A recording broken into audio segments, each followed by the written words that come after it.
केंद्र सरकारने सादर केलेला 2024 ते 2027 चा केंद्रीय अर्थसंकल्प हा देशाच्या आर्थिक सशक्तीकरणासाठी तसेच शेतकरी, मध्यमवर्ग, युवक आणि उद्योग क्षेत्राच्या सर्वांगीण विकासासाठी अत्यंत महत्त्वपूर्ण व दिशादर्शक असल्याचे पालकमंत्री डॉक्टर पंकज भोयर यांनी सांगितले. 12 लाख रुपयापर्यंतचे उत्पन्न करमुक्त करण्याचा ऐतिहासिक निर्णय मध्यमवर्गीय करदात्यांना मोठा दिलासा देणार असून त्यांच्या खर्चक्षमतेत वाढ होऊन अर्थव्यवस्थेला नवी गती मिळणार आहे. पंतप्रधान धनधान्य योजनेअंतर्गत 1.7 कोटी शेतकऱ्यांना थेट लाभ मिळणार असून डाळी व तेलबियांच्या उत्पादनात देश आत्मनिर्भर होण्याच्या दिशेने ठोस पावले उचलण्यात आली आहेत. तसेच किमान क्रेडिट कार्डद्वारे 5 लाख रुपयापर्यंतचे कर्ज सुविधा उपलब्ध करून देण्याचा निर्णय शेतकऱ्यांच्या आर्थिक स्थैर्यासाठी उपयुक्त ठरणार आहे. खाजगी क्षेत्रातील संशोधन संस्थांसाठी 20,000 कोटी रुपयाची तरतूद आणि देशभरात 50,000 टिंकरिंग लॅब्स उभारण्याचा निर्णय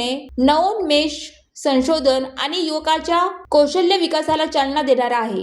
विमा क्षेत्रातील थेट परकीय गुंतवणूक मर्यादा 1,000% पर्यंत वाढवण्याचा निर्णय गुंतवणूक वाढ, रोजगार निर्मिती आणि आर्थिक विस्तारासाठी अत्यंत सकारात्मक ठरेल. एकूणच हा अर्थसंकल्प विकसित भारत या संकल्पनेला बळ देणारा असून देशाच्या दीर्घकालीन विकासासाठी मजबूत पाया घालणारा असल्याचे केंद्र सरकारच्या या दूरदृष्टीपूर्ण अर्थसंकल्पाचे आम्ही मनपूर्वक स्वागत करतो, असे पालकमंत्री डॉक्टर पंकज भोयर यांनी सांगितले.